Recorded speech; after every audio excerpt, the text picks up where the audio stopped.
Hello friends, welcome you all in your channel EX dot Shubham में। तो आज से हम चालू करेंगे क्लास 10th के मैथ सेक्शन को और चैप्टर 1 से स्टार्ट करेंगे। तो चैप्टर 1 पहला जो चैप्टर है, चैप्टर का नाम है रियल नंबर।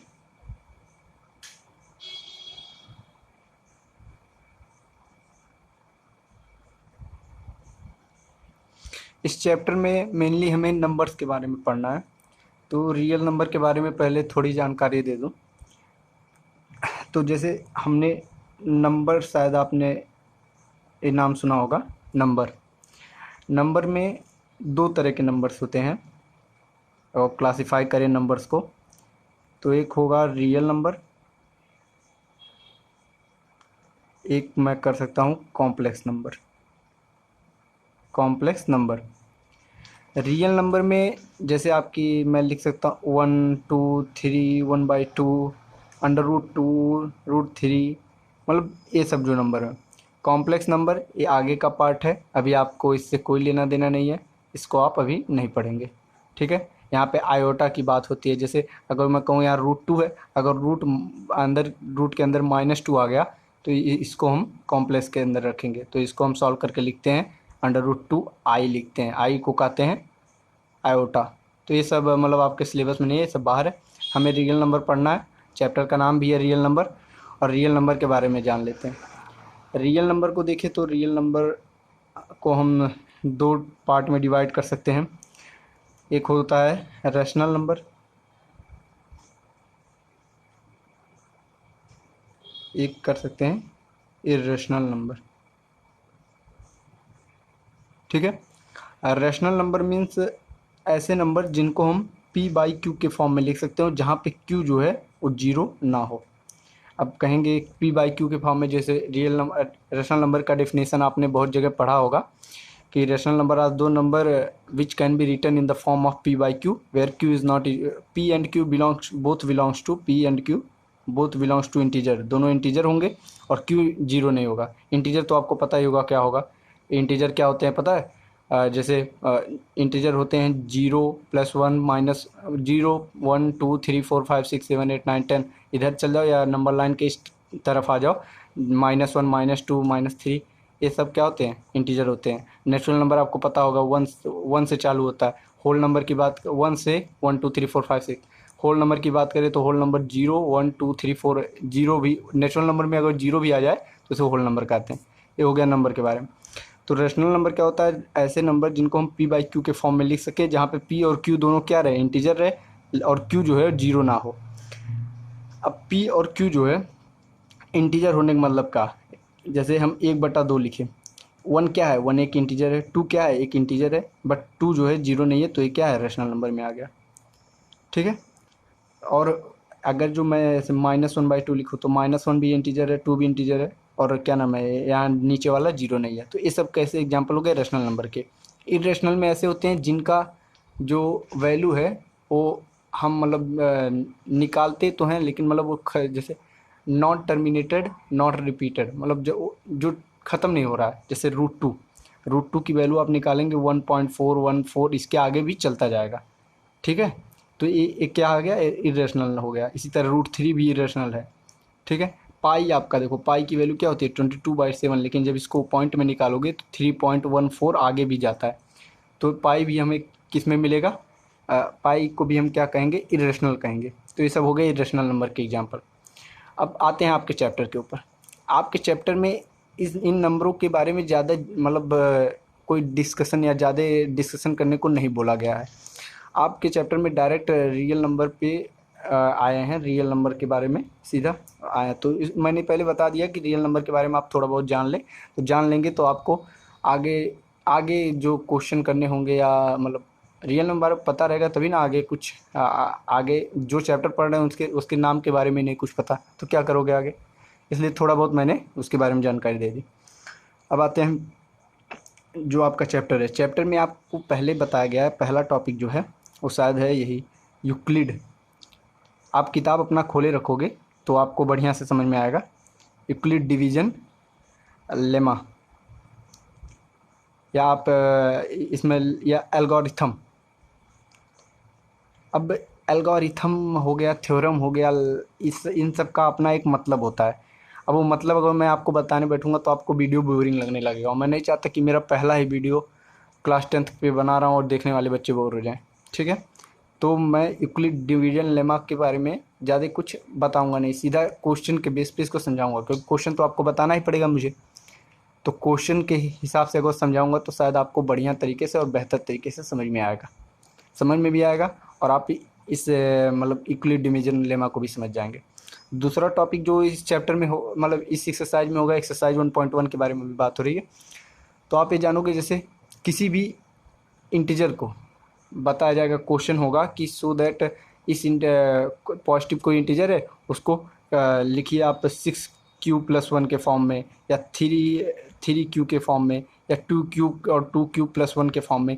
इस सब फॉर्म में लिखने को इंटीजर को बताया जाएगा, कुछ दिया जाएगा, उसको बताया जाएगा इन सब किसी फॉर्म में लिखिए, तो उस फॉर्म में कैसे बनाना है ये भी मैं बताऊंगा। और यूक्लिड डिवीजन लेमा के थ्रू आपको एचसीएफ निकालने को इसमें दिया जाएगा, वो भी निकलवाएंगे। ठीक है, क्वेश्चन के थ्रू सब कराएंगे हम। ठीक है, अगला और फिर बाकी इस चैप्टर में शायद बाकी यही सब है।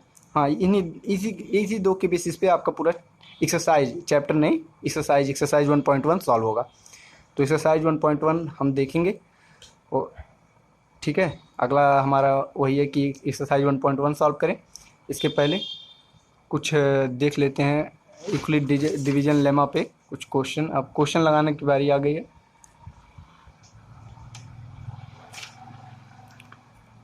देखते, चालू करते हैं एक्सरसाइज 1.1 के पहले क्वेश्चन से ही, क्योंकि देखा मैंने बुक में तो एक्सरसाइज 1.1 के पहले क्वेश्चन से ही यूज हुआ है, मतलब यूक्लिड दिया है, use Euclid division algorithm to find the HCF of, और 3 एग्जाम्पल दिए हैं। मतलब हमें एचसीएफ फाइंड करना है, और क्या यूज करना है, यूक्लिड डिवीजन एल्गोरिथम यूज करना है। ठीक है, अब पहला जो है क्या है, 1 9 1 3 5, सॉरी 1 3 5 एंड 2 2 5, इनके बीच में हमें क्या निकालना है, मतलब इनका हमें एचसीएफ निकालना है, एचसीएफ हमें इनका निकालना है। पहले क्वेश्चन का ये पहला पार्ट है। ठीक है, अब एचसीएफ निकालने के लिए जो यूक्लिड मतलब लेमा के थ्रू कैसे निकालेंगे, इसमें जो बड़ा कौन है, हम देख रहे हैं कि ये जो है, आप देख सकते हैं कि जो 225 है वो बड़ा है किससे, 135 से। तो यूक्लिड डिवीजन लेमा के थ्रू हम लिख सकते हैं 225। अब इसी को हम इस तरह करेंगे कि जैसे 225 को 135 से हम डिवाइड दे रहे हैं। ठीक है, ये सी एफ आप नॉर्मल निकालना अगर जानते होगे तो यही करते होगे, 225 को 135 से डिवाइड करोगे। तो जब डिवाइड करोगे तो इसको हम किस तरह लिख सकते हैं, जैसे आप पढ़े होगे, dividend is equal to divisor into quotient plus remainder. मतलब जो A is equal to, A क्या है, डिवाइडेंड है, is equal to divisor, divisor 135 से कितने बार में जाएगा, शायद 1 बार में, 135 एक कम 135। ठीक है, और प्लस रिमाइंडर कितना बचेगा, इसमें से माइनस करोगे तो 90 बचेगा। ठीक है, ये हो गया आपका फर्स्ट स्टेप। ठीक है, स्टेप 1, इसमें हमने क्या किया, 225 को 135 से डिवाइड किया, जो कोटेंट आया वो मल्टीप्लाई में लिखा, और जो रिमाइंडर आया वो 90 इधर लिखा।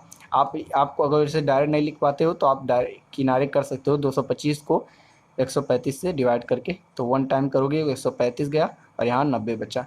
ठीक है, उसी को मैंने लिख दिया, 225 इज इक्वल टू 135 गुणे 1 प्लस 90।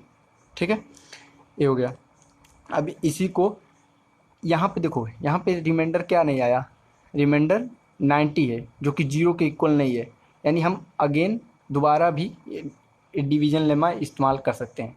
अगर ये रिमाइंडर 0 आ जाएगा, 90 is not equal to 0 here, अगर ए 0 आ जाएगा रिमाइंडर तो वहाँ पे हम रुक जाएंगे, और ये जो जिससे हमने डिवाइड किया और 0 हमें मिला वही उसका एचसीएफ हो जाएगा। देखते हैं सेकंड स्टेप में।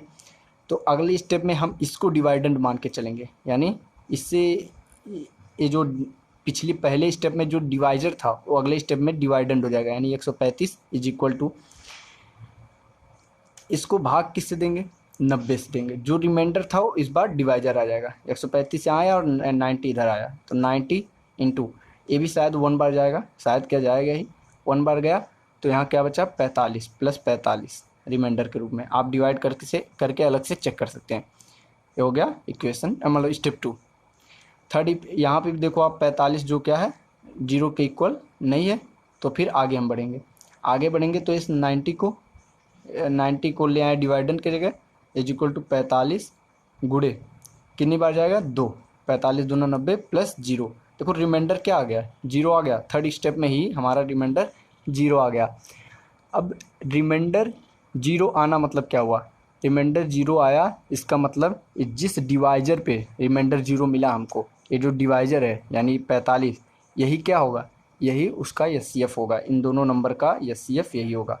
यानी एचसीएफ ऑफ अगर जो आप देखें 135 225 एचसीएफ ऑफ 135 225, या आप देखो ये भी कह सकते हैं 135 225 का एचसीएफ, या आप कह सकते हो एचसीएफ ऑफ कितना 135 और 90 का, आप कह सकते हो एचसीएफ 90 और 45 का, तीनों का जो एचसीएफ होगा वो किसके इक्वल होगा 45 के ही इक्वल होगा। ठीक है, मतलब सबसे एचसीएफ होता क्या है, एचसीएफ वो कॉमन फैक्टर है, हाईएस्ट कॉमन फैक्टर, एचसीएफ का फुल फॉर्म होता है हाईएस्ट कॉमन फैक्टर।